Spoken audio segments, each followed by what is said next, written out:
Salut tout le monde, bienvenue à Finances fondamentales, le podcast d'éducation financière qui se prend pas au sérieux. Chaque semaine, je fais la synthèse d'un livre sur les finances personnelles ou la bourse. Je résume donc des heures de lecture en quelques minutes pour que t'aies pas à le faire.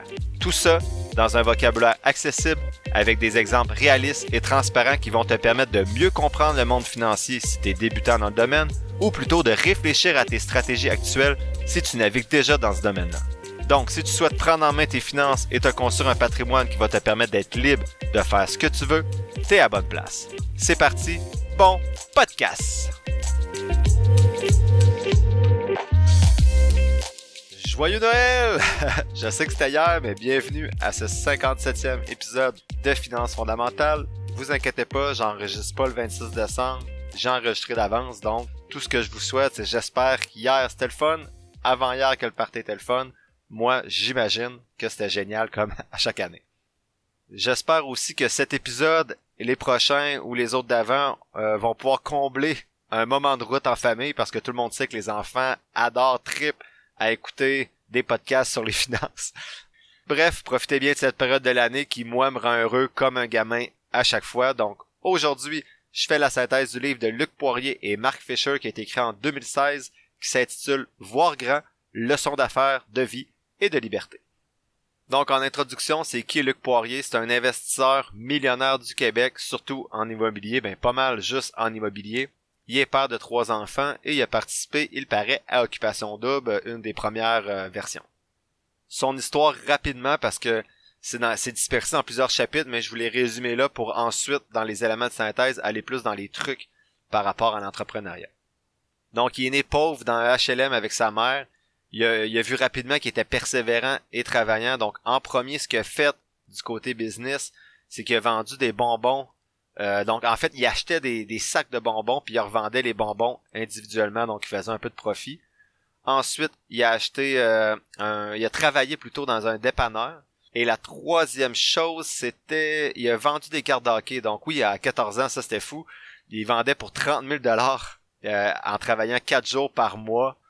Pendant 8 mois. Donc, c'est quand même un bon salaire dans ces années-là pour quelqu'un de 14 ans. À 16 ans, il s'est acheté une Porsche. Il habitait encore dans le HLM avec sa mère. Ensuite, il a vendu des chandails, des casquettes. Il a parti d'une entreprise où il vendait des modems, des serveurs. Il faisait environ 50 000 par année. À 18 ans, il s'est parti sa vraie première grosse business, qui était une boutique informatique. Donc, il faisait environ 750 000 $ par année de profit avec cette boutique-là. Et il faisait 100 heures par semaine. J'ai dit 750 000 de profit, c'est peut-être plus de revenus, là. Il faisait 100 heures de travail par semaine, par contre, ce qui était beaucoup à ses yeux. Ensuite, il a commencé à investir dans l'immobilier. Puis c'est un petit peu, pas un coup de chance, mais le premier coup, c'est en fait le local où sa boutique informatique était, qui était à vendre. Puis ensuite, il a acheté un centre commercial quand il s'est rendu compte qu'avec son local, il était capable de faire de l'argent avec l'immobilier. Il s'est acheté un centre commercial qui était quasi vide et il a réussi à faire 1 million de profit en 2 ans. Ensuite, il se retrouve avec 150 logements, puis il a tout vendu. Mais ce qui est intéressant, c'est comment il achetait ses logements avec la carte de crédit du magasin. Donc, ce qu'il réussit à faire, c'est faire une mise de fonds avec sa carte de crédit de 250 000 de son entreprise. Ensuite, en achetant l'immeuble, en négociant super bas juste avec l'équité, il était capable de rembourser sa carte de crédit et il recommençait. Donc c'est quand même fou, c'est comme s'il y avait une mise de fonds gratuite à chaque fois. Ensuite, il a fait de l'argent avec un restaurant, ce qui est pas si facile à faire, un restaurant qui s'appelait Williams, peut-être qu'il existe encore, là, j'ai un trou de mémoire.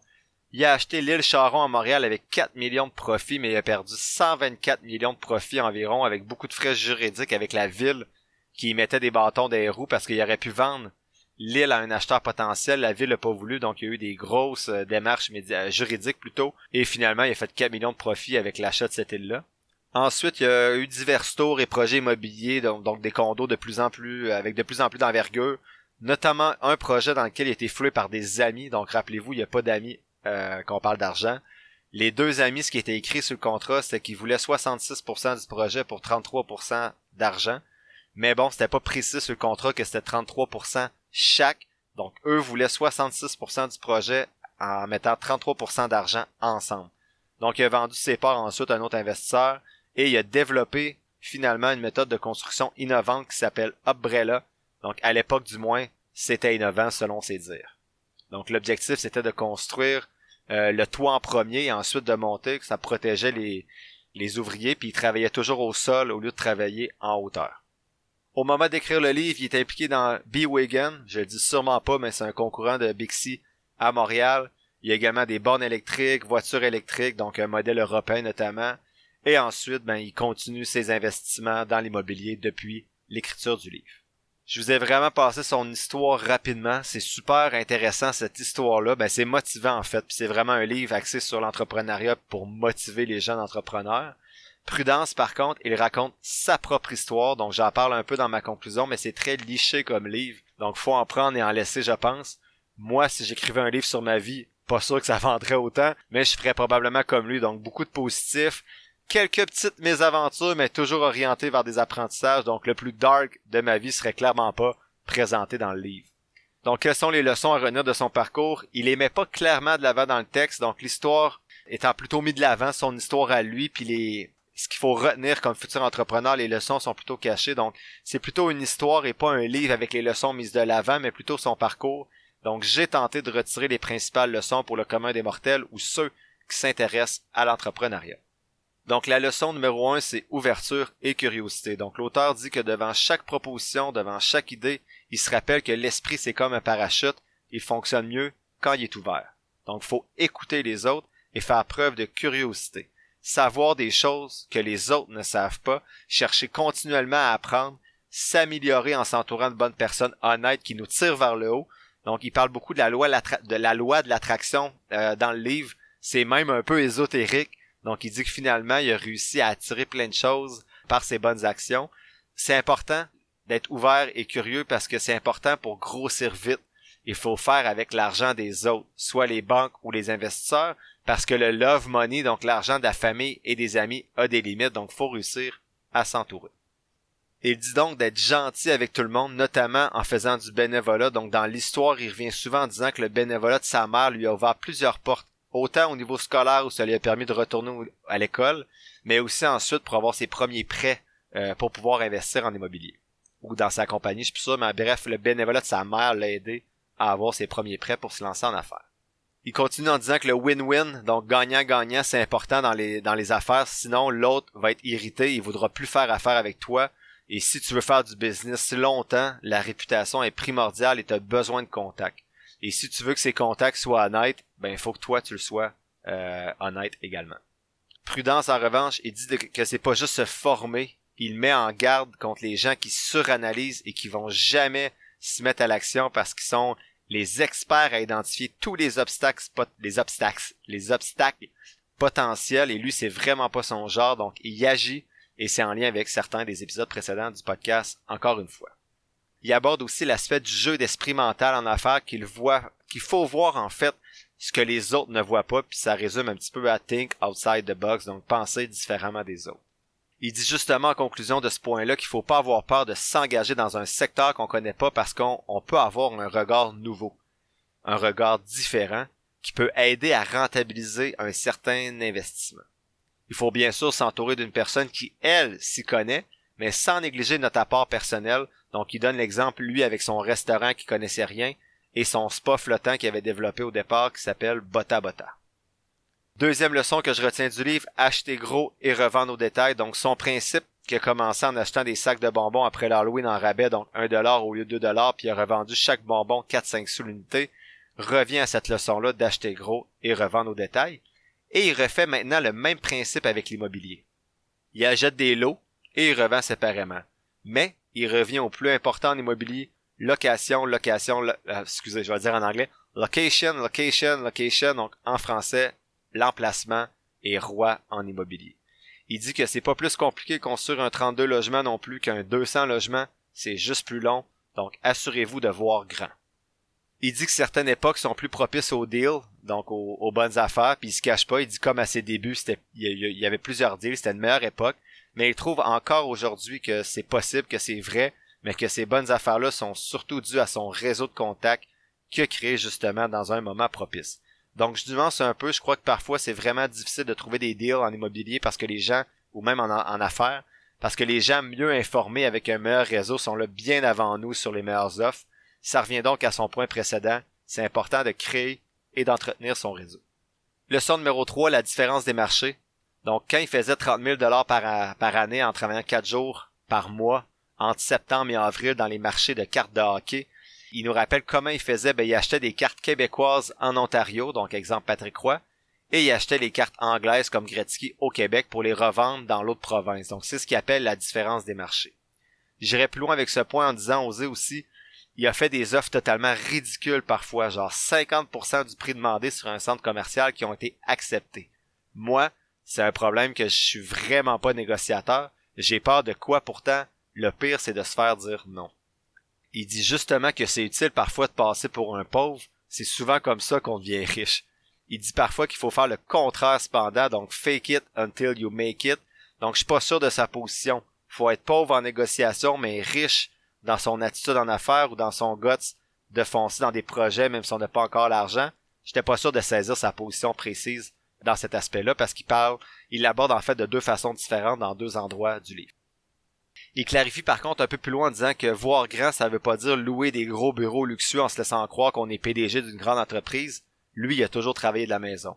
Au contraire, voir grand, qui est le titre de son livre, c'est plutôt limiter les coûts non nécessaires au début et être productif pour produire du profit et diminuer les dépenses inutiles qui peuvent menacer les débuts qui sont parfois fragiles quand on se lance en affaires.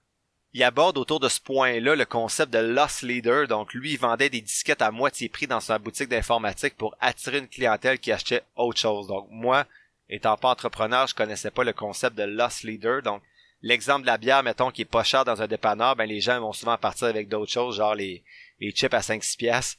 C'est juste moi qui trouve que c'est rendu cher en crise des chips depuis 2-3 ans. Bref, tant mieux pour nos habitudes de vie. Puisque j'avais plus d'autres éléments de synthèse disponibles, j'intègre ici un lien louche que pour profiter de la différence des marchés, il faut faire ce que lui appelle le due diligence, donc de faire ses devoirs avant d'acheter quelque chose d'entreprise ou un immeuble. Et il dit qu'en affaires, il faut être un peu gambler, mais pas stupidement ou de façon superstitieuse comme au casino. Pour moi ici, ça semble être la plus grande incohérence du texte entre ce qu'il dit de faire et ce qu'il semble avoir fait dans plusieurs des projets décrits dans le livre. Certaines fois, il dit que les calculs sont bons, d'autres fois qu'il a pris la décision la soirée même, donc je suis pas sûr que les devoirs ont été faits parce qu'il parle plus souvent d'intuition. Donc prudence ici dans l'interprétation, c'est un gars, en fait lui c'est un gars résilient qui sait sûrement se relever d'un échec brutal. Il dit lui-même qu'il aurait pu plusieurs fois tout perdre et repartir, mais on n'est pas tout fait pareil. Il ajoute qu'au-delà de profiter des différences du marché, il faut aider son acheteur à comprendre pourquoi il fait une bonne affaire. Faut donc pas juste flairer les bonnes occasions, mais faire réaliser à l'acheteur ce qu'on lui offre, que ce qu'on lui offre est exceptionnel. Son exemple de centre commercial où il faisait rien payer aux premiers commerçants tant que leur bail précédent n'était pas fini, mais ensuite ils devaient s'engager pour 5 ans, ça l'a créé de l'achalandage, ça l'a amené des clients, ça a amené d'autres commerçants et il a fait un profit d'1 million en 2 ans. Donc en offrant aux commerçants de rien payer jusqu'à temps que leur bail précédent soit terminé, il leur a offert une opportunité qui était win-win. Leçon numéro 4, c'est être résilient. Donc lorsque tout semble aller contre vous, rappelez-vous que l'avion s'envole contre le vent et pas avec lui. Donc c'est l'auteur qui utilisait une citation d'Henry Ford. Donc cette situation représente bien la qualité, selon moi, la qualité principale de Luc Poirier, celle que je retiens le plus du moins dans le livre, ne pas se laisser démolir par les obstacles et se relever si on se fait mettre à terre. C'est ce que j'admire chez les entrepreneurs de sa trempe et que je dois apprendre moi de mon côté. Moi je finis de jouer au hockey puis je vois quelqu'un qui a fait une grosse poque sur mon auto, je rumine pendant 2 semaines, alors que lui perd 4 millions puis le lendemain il est déjà en mode solution et même il se lève pendant la nuit pour être en mode solution. Peut-être que c'est ce qui distingue ceux qui carburent au défi et qui ont la fibre entrepreneur et qui réussissent de gens comme moi qui sont un peu plus check-in, salariés et qui sont mieux dans leur confort un petit peu. Il ajoute cependant qu'il faut apprendre aussi quand sortir d'un projet. Souvent, quand il y a trop de gens qui commencent à s'intéresser à un secteur, à une entreprise, un terrain, c'est le temps de sortir. 5e leçon du livre, c'est liberté. L'auteur dit que ce sont vos choix, vous êtes la principale influence de votre vie et vous devez la vivre maintenant. Faites des choix pour être heureux. Donc, il dit que l'argent aide à prendre des décisions qui sont le plus souvent possible orientées vers votre bonheur. Donc, exemple, voyager, changer de travail, permettre à ses enfants de se développer dans un sport élite ou d'aller étudier au privé. Mais il dit que la vraie richesse est d'être maître de son temps. En conclusion, pour être honnête, Pour être honnête, une fois que j'ai terminé de lire le livre le deuxième soir après l'avoir pris à la bibliothèque, il se lit vite, j'étais super négatif puis je me disais que ce serait un des rares livres que je recommanderais pas directement sur le podcast. Pourquoi? Premièrement parce que je trouve que de façon générale, ces livres-là sur les gens qui réussissent ou les podcasts ont toujours le biais du survivant. Ça veut dire qu'une personne nous montre sa recette gagnante, mais 95% des gens auraient fait la même chose avec des résultats différents et pour la plupart beaucoup plus négatifs. C'est normal bien sûr, puis c'est quand même intéressant de connaître leur parcours, mais je trouvais que les leçons partagées étaient très générales et aidaient pas vraiment quelqu'un qui voulait se lancer en affaires. On était plus dans le style d'une autobiographie dans laquelle une personne se lance des fleurs, et en plus, toute sa famille à la fin du livre lui lance des fleurs. Sa seule erreur comme être humain ayant semblé être ses premiers condos, trop luxueux pour rien, et ça dans tout le livre. Dans toutes les histoires qu'il raconte, c'est les gentils puis les autres sont les méchants, il faut donc prendre ça avec des pincettes, je pense. Je suis qui cependant pour dire que c'est pas bien? Le gars accomplit pas mal plus que moi. J'ai pas du tout le côté business. Peut-être que quelqu'un qui cherche de la motivation, c'est un livre super intéressant. Il se contredit cependant aussi beaucoup dans ses réussites quand il va sur un coup de tête, mais après il parle de l'importance de planifier. Ça fait un peu, je donne des leçons d'affaires, mais faites pas comme moi. Donc qu'est-ce qu'un jeune entrepreneur doit retenir clairement de tout ça? C'est pas super clair. Par contre, je nuance ma conclusion en faisant la synthèse. En lisant le texte, j'avais pas l'impression qu'il y avait des grandes leçons, mais en faisant la synthèse pour préparer l'épisode, je me rends compte qu'il y a quand même des trucs intéressants. C'est juste, je pense que le livre était mal structuré parce que c'est pas tout le monde qui lit un livre en ayant une fiche de lecture et je pense qu'il y a plusieurs personnes qui n'auraient pas retenu ces leçons-là instinctivement à la fin du livre. Les leçons sont très cachées dans son histoire. Je pense qu'il aurait pu garder le même format mais à la fin d'un chapitre identifié s'il y avait une leçon à retenir de son histoire. Bref, je trouve que c'est une personne inspirante du Québec, mais les leçons d'affaires sont cachées dans le livre. On finit donc par lire l'histoire de quelqu'un qui semble enjolivé, sinon bravo Luc, t'es vraiment un être humain incroyablement bon, curieux et fonceur. C'est pas un livre que je recommanderais personnellement, mais c'est intéressant dans le cadre du podcast parce que c'est un des premiers livres qui touche un peu la partie entreprise de l'investissement. Qu'est-ce que je retiens du livre? Mais pour moi, c'est un livre pour motiver ceux qui hésitent à se lancer en affaires. La semaine prochaine, je prends congé de lecture pendant le temps des fêtes, donc je réponds plutôt en rafale à des questions de l'auditoire parce que j'ai environ une liste de 50 questions encore en attente pour un épisode des abonnés, donc je dois en passer une coupe, donc je vais répondre à peu près à 10 questions la semaine prochaine. Ce jeudi, je vais partager sur la page Facebook du podcast les résultats des positions 13 à 15 sur ma nouvelle liste de surveillance, soit 13 Copart CPRT, 14 Old Dominion Freight Line ODFL et position 15 XPEL Inc. XPEL. L'épisode tire à sa fin. Je te remercie d'avoir pris quelques minutes aujourd'hui pour m'écouter. J'espère que les contenus partagés t'auront apporté de la valeur. Si c'est le cas, ou bien que tu trouves que de façon générale, le podcast aide à ta santé financière, tu peux soutenir mon travail de 3 façons différentes. D'abord, tu peux t'abonner au podcast pour 3,99$ par mois afin d'avoir un accès en plus à un épisode mensuel supplémentaire à chaque premier jeudi du mois. Ensuite, tu peux donner de la visibilité au podcast en le partageant avec ton entourage et sur tes réseaux sociaux ou en cliquant sur le bouton suivre, abonnement ou quelque chose qui ressemble à ça selon la plateforme sur laquelle tu m'écoutes. Ça te coûte rien et ça m'aide beaucoup. Enfin, tu peux nourrir les futurs épisodes en me posant des questions ou en me suggérant des lectures sur la page Facebook du podcast ou par Gmail. Toutes les informations sont quelque part dans la description de l'épisode. Je t'invite justement à t'abonner à la page Facebook du podcast pour avoir accès chaque semaine à l'image synthèse des épisodes et également à l'analyse des compagnies en bourse que j'effectue à l'aide de ma stratégie d'analyse fondamentale. N'oublie pas que je suis pas un expert, prends donc jamais ce que je dis pour du cash, fais toujours tes propres recherches. Sur ce, merci encore pour ton écoute et on se voit dans le prochain épisode de Finances fondamentales.